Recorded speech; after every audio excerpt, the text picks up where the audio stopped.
जन्म के समय बधैया बजे समझ में आती कि जन्म हो गया अब बधैया बज रहे, पर यहां कठिनाई यह है कि राम जी अभी युवराज पद पर बैठे नहीं हैं और पहले ही बाज गा गए अवध बधावा। गुरुदेव के कानों में झनक भनक पड़ी। गुरुजी ने कहा ये बाजे किसने बजवाए, ये बाजे किसने बजवाए? कहा वो तो खुशी में बजा दिए, खुशी में। वशिष्ठ जी ने कहा कि राम जी युवराज पद पर बैठ जाते, उनका अभिषेक हो जाता, तब बाजे बजते तो ठीक था। पहले ही बाजे बज गए तो बाजे बज गए।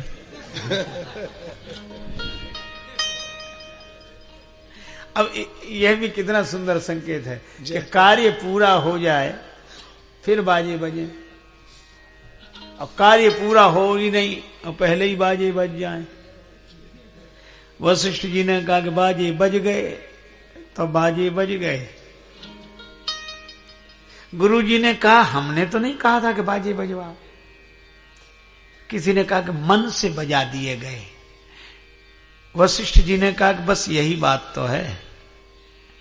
क्या राम राज्य गुरुमुखी ढंग से आता है, मनमुखी ढंग से नहीं आता।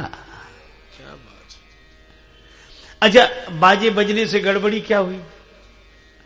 जितने विघ्न संतोषी देवमंडल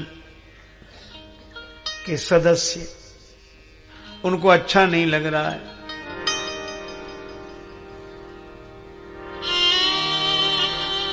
सुरन सुहाय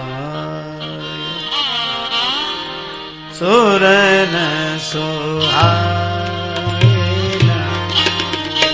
अवध बधावा सुरन सुहाय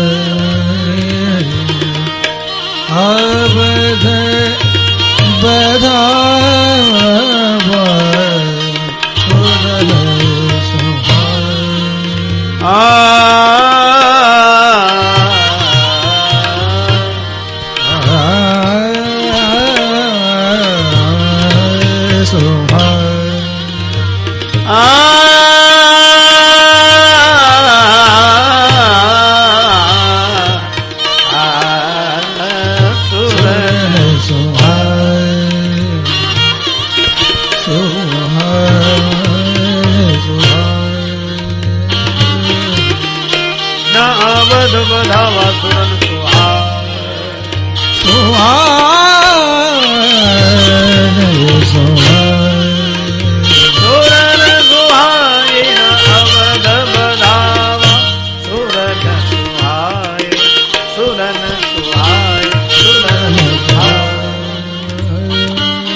देवताओं को अच्छा नहीं लग रहा, ये बाजे बज रहे, मंगल गीत गाए जा रहे हैं।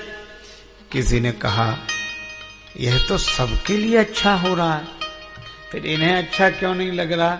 श्री तुलसीदास जी ने कहा उजेली रात चंद्र प्रकाश के कारण दीप्तमान होती है, सभी को अच्छी लगती है, पर चोरों को अच्छी नहीं लगती। उन्हें तो अंधेरा ही रहे तो अच्छा है, उजेला ना हो। तो एक तो यह बात हुई, और मानो संदेश मिला कि जब कार्य पूरा हो जाए तब बाजे बजाओ, प्रचार करो। और कार्य जब तक पूरा ना हो तब तक मन में रखो, कार्य पूरा हो जाने के बाद प्रचार। और श्री राम जी ने इस नियम का पालन यहां नहीं आगे किया। कब?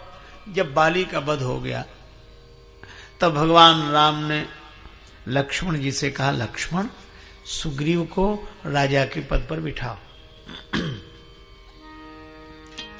राज देहु सुग्रीव जाई, राज देहु सुग्रीव जाई, राज देहु सुग्रीव सुग्रीव जाई, राज देहु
राज देव वही राज देव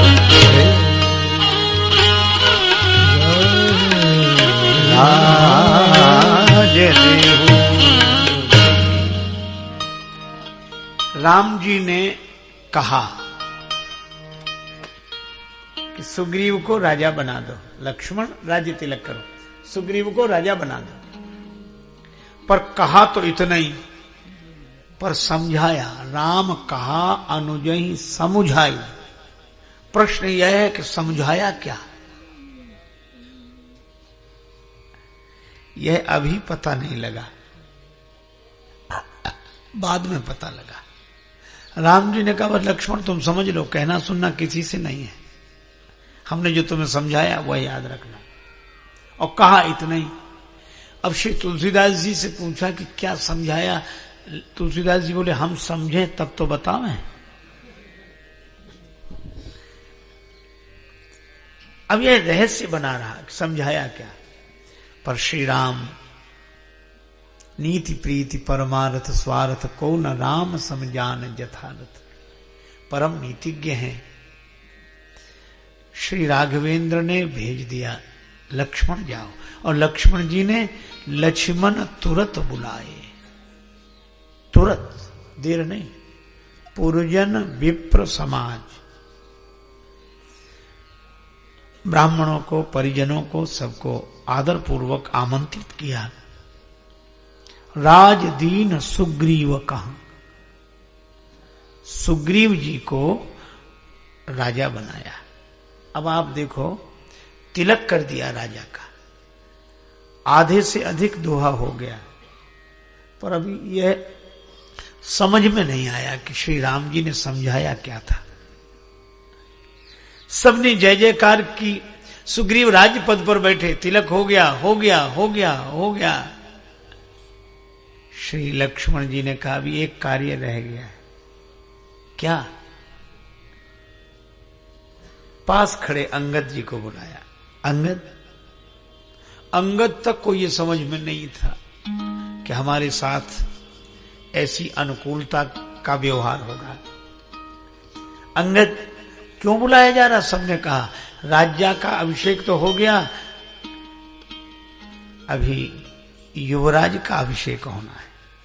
राजदीन सुग्रीव कहां, अंगद कहां युवराज, अंगद जी को युवराज बनाना यह समझाया था, पर कहा नहीं था। कहा इतना ही था कि सुग्रीव को राजा बना दो। बाद में श्री लक्ष्मण जी ने श्री राम जी से कहा कि प्रभु आपने इसको गोपनीय क्यों रखा? राम जी ने कहा इसलिए मैं सोच रहा था कि जो मेरे साथ दुर्घटना हुई वह अंगद के साथ न हो।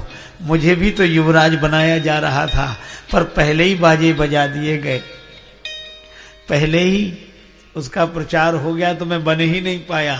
तो अगर अंगद जी युवराज पद पर बिठाए जाएंगे, इसका हल्ला मच जाता तो पता नहीं कौन सा विघ्न उपस्थित हो जाता। इसलिए अच्छे कार्य जब पूरे हो जाएं तभी उनका प्रचार करना चाहिए।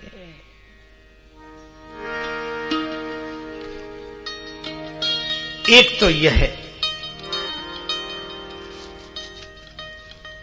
बात, दूसरी यह है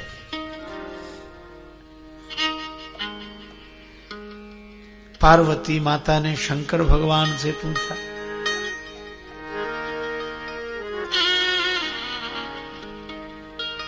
राज तजा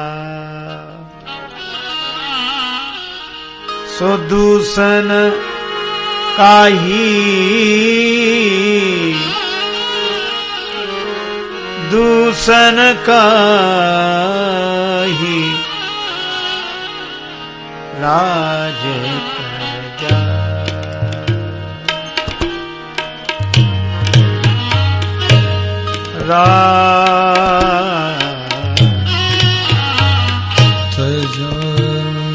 तजा सो दूषण काहि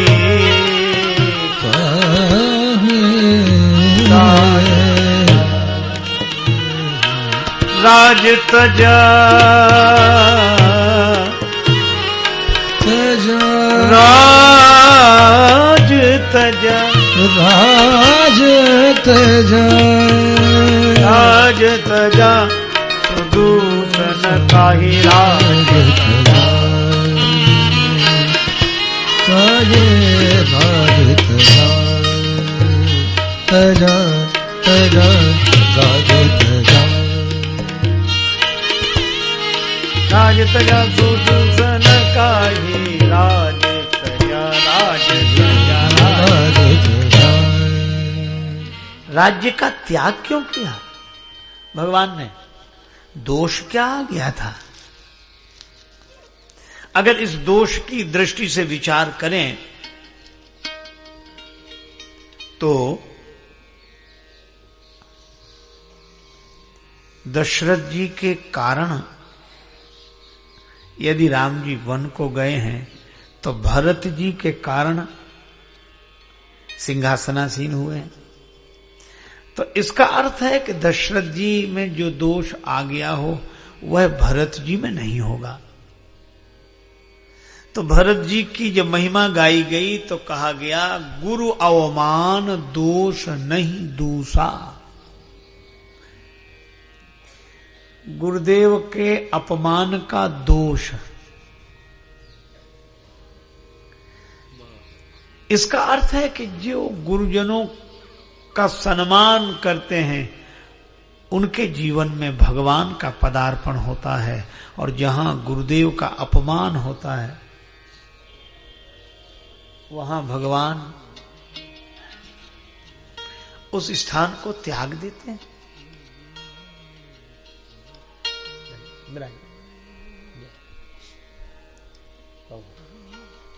अच्छा, अपमान क्या हुआ?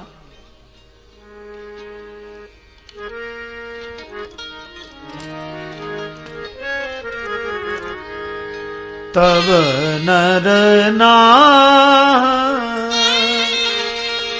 वशिष्ठ बुलाए, तब नर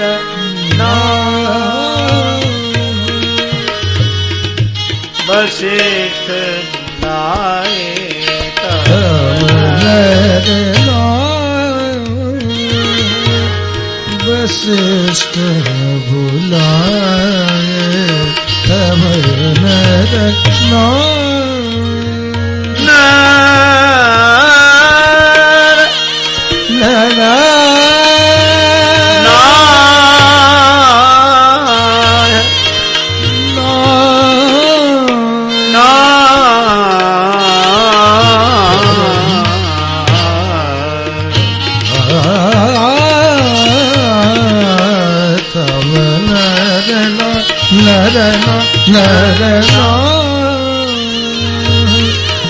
वशिष्ठ बुलाए, तब नर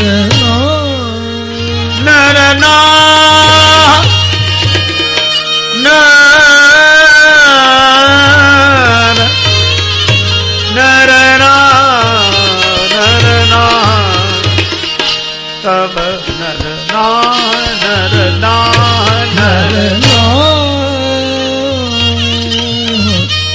वशिष्ठ बुलाए। अब आप विचार करो, दशरथ जी को राम जी मिले कैसे? जब दशरथ जी गुरु जी के यहां गए, गुरु गृह गए तुरंत महिपाला, गुरुदेव के दर पर गए दशरथ जी तो राम जी उनके घर में आ गए। इसका अर्थ है कि जो गुरुदेव के दर पर जाते हैं भगवान उनके घर पर आते हैं।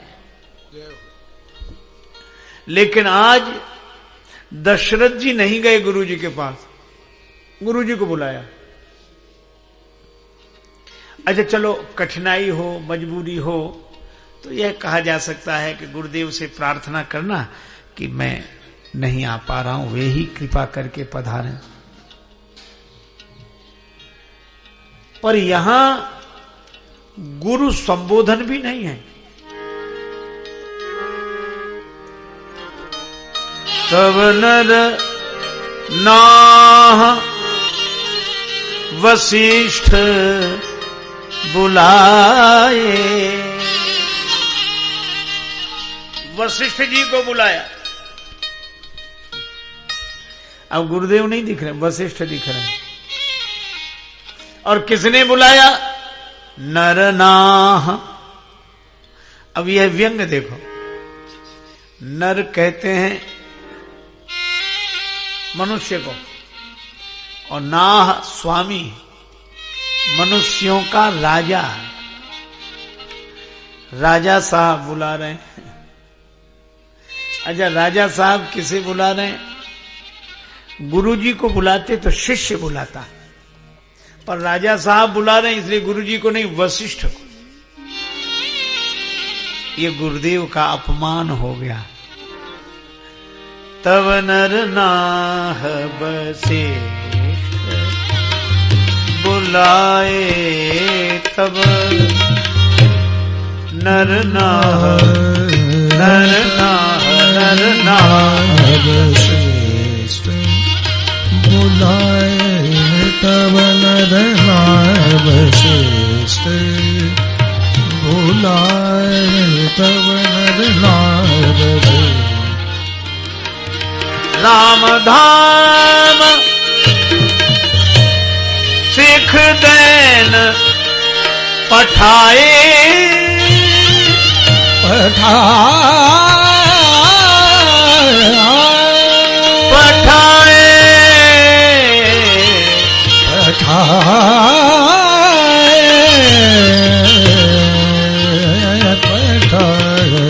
तब नर नाह वशिष्ठ बुलाए,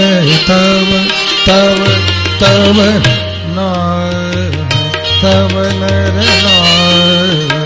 नर नाह वशिष्ठ बुलाए, तब नर नाह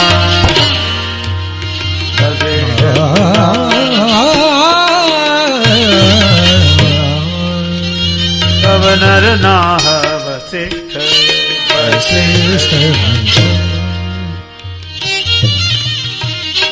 बुलाया। तब नर नाह वशिष्ठ बुलाए, वशिष्ठ जी को बुलाया। सेवक आया कि राजा साहब बुला रहे हैं। गुरुजी ने सोचा कि अब तक तो राजा साहब आते थे,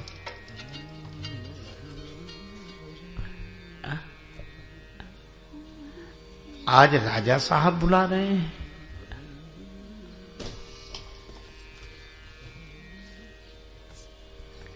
गुरुदेव भगवान की जय, पूज्य स्वामी जी महाराज की जय, सब संतन की जय, सब भक्तन की जय। गुरुदेव से सेवक ने कहा कि राजा साहब बुला रहे हैं।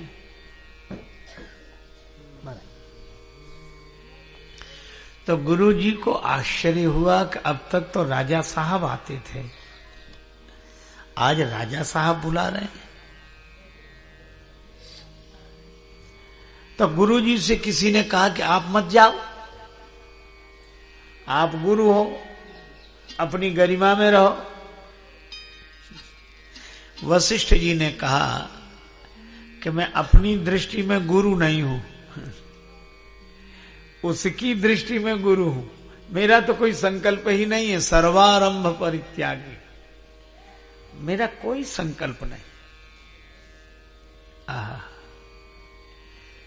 श्री स्वामी राम तीर्थ जी का वचन है, मैं न बंदा था न खुदा था, मुझे मालूम न था, दोनों इल्लत से जुदा था, मुझे मालूम न था।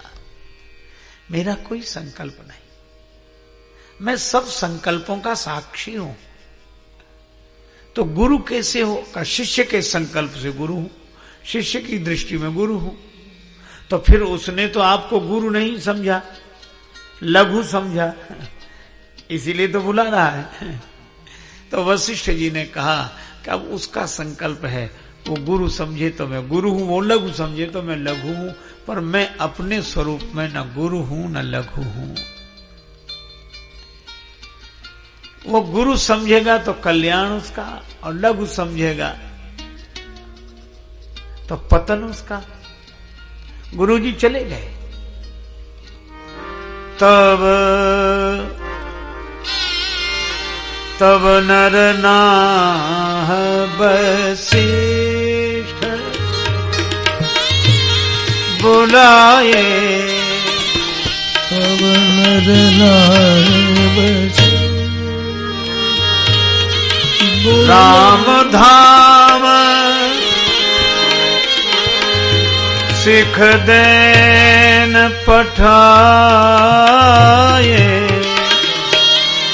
तब नर नाह वशिष्ठ बुलाए, तब नर नाह वशिष्ठ बुलाए, तब नर नाह वशिष्ठ। गुरुदेव आ गए, पर महाराज दशरथ ने यह भी नहीं किया कि गुरुदेव क्षमा करें, मैं किसी कठिनाई में था, आपके चरणों तक उपस्थित नहीं हो सका, आपको ही कष्ट करना पड़ा, विराजिए। पर इस तरह के अभिवादन अभिनंदन का भी प्रसंग वहां नहीं। तब नरनाह वशिष्ठ बुलाए, और जब गुरुदेव आए तो तुरंत बोले, राम धाम सिख देन पठाए। गुरुजी अब आपको इसलिए बुलाए कि आप चले जाओ। कहाँ? राम जी के भवन में चले जाओ, उनको कुछ उपदेश करो, उन्हीं को युवराज पद पर बैठना है, आप वहां चले जाओ। राम धाम सिख देन पठाए। होना तो यह चाहिए था कि राम जी से कहा जाता कि गुरु जी के भवन में जाओ, गुरु जी के आश्रम पर जाओ, प्रणाम करके आशीर्वाद लो और उपदेश लेकर आओ। पर यहां अटपटा ढंग, राम धाम सिख देन पठाए। गुरु जी चले गए। श्री राम जी ने सुधार किया है। जब सुना कि गुरुदेव आ रहे हैं, आहा, श्री राघवेंद्र श्री सीता जी के संग भवन से बाहर आकर द्वार पर हाथ जोड़कर सिर झुकाकर खड़े हो गए। गुरुदेव के चरणों में राम जी ने सिर रखकर प्रणाम किया, और बात क्या कही। आज मैं बड़ा प्रसन्न हूं।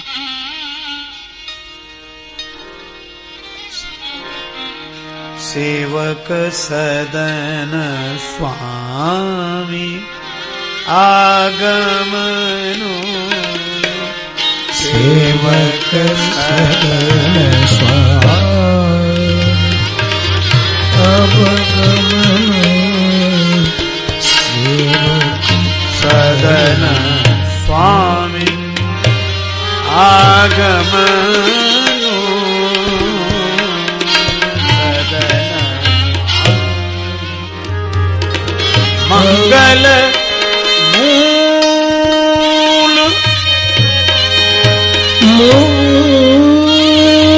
अमंगल दमनु,